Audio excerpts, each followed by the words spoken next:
exhausted too soon. You stick with yourself and stay patient. And you've done the work, you put in the training, you know you can do this. And running and loving our course around the city all weekend long in 7 different distances.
the bridge.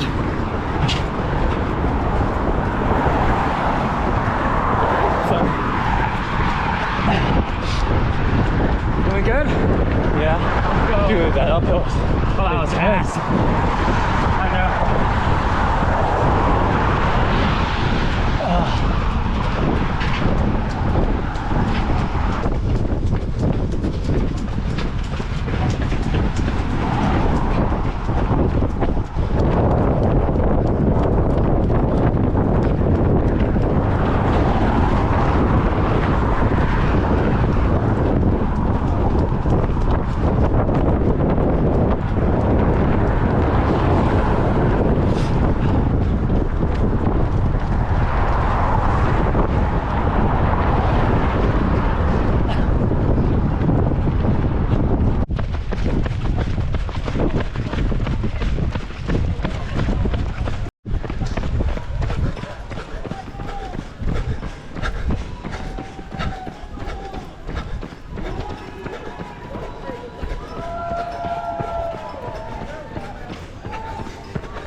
I'm at 17.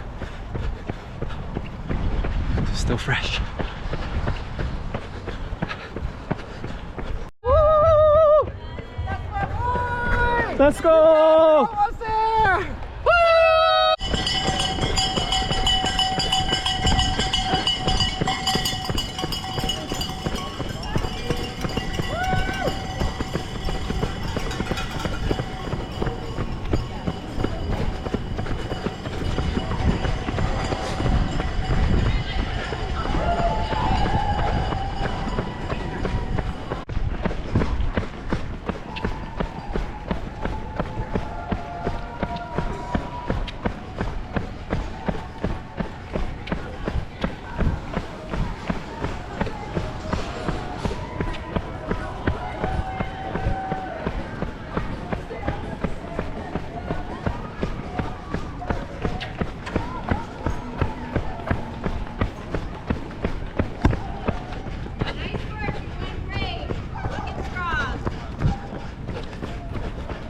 Final stretch here.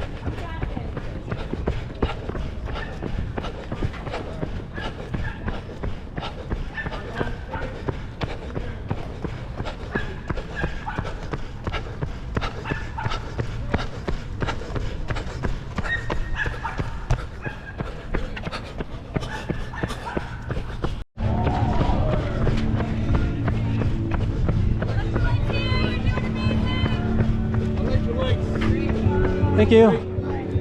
Electrolyte.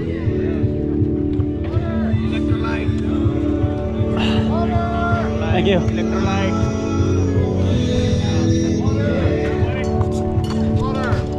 Water, water. Thank you.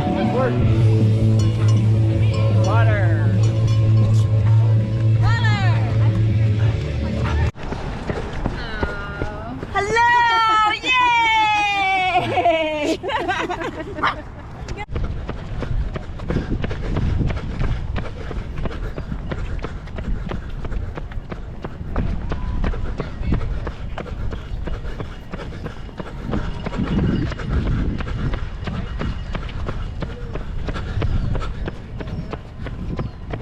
24 and a half.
gain. Daniel, tell us about your experience here in the Ultra, and are you happy with your decision to upgrade? Yeah, the course was absolutely awesome. Running with the other ultra runners, Eau Rouge night.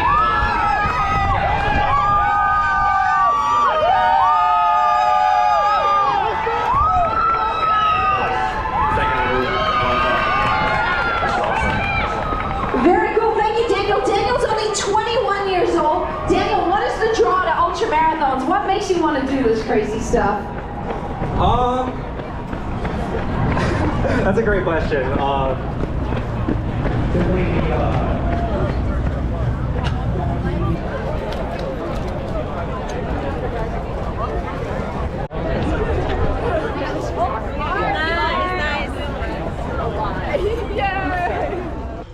The San Francisco Marathon was the hardest race that I've done to date. It was my first marathon outside of Los Angeles, and it was my fourth total marathon that I've ever completed. And what made this race so challenging for me is not knowing the course, not knowing where my struggles would be during the race. One thing that I had on the back of my mind leading up to the race was the elevation gain. This course has a elevation gain of 1,700 feet, which I knew could hamper my race pace, and I ended up finishing 4 hours and 7 minutes. I had 3 restroom breaks, and after mile 13 or so, I started stopping more and more for water breaks. The race started at 5:30, and the race conditions that day were amazing. The sun didn't even come out until 8 o'clock, and by then I had already finished 75% of my run. I was looking at my splits for this race. They featured a bunch of uphills, especially after the Golden Gate Bridge. On the way back, there's a big uphill because after you pass the Golden Gate Bridge, you go under it, and then when you come back up to go back, there's a huge incline that really derailed my speed during that time. Other than that uphill, the other uphills didn't seem as steep. I think they were more gradual, if anything, and I didn't really have any problems conquering the other hills as compared to the Golden Gate uphill. One thing that kind of hindered my performance was the amount of people that was at the race. There are a few parts where bottlenecking occurs. There's a few places that are notable. The first place is on the bridge. You're utilizing the pedestrian bridge, and it's a one-way traffic, and I would say the widest you can go is maybe 4 to 5 people side by side, and that really kind of hinders any pace that you can get with running, and you kind of have to wait until you find an opening to pass on by.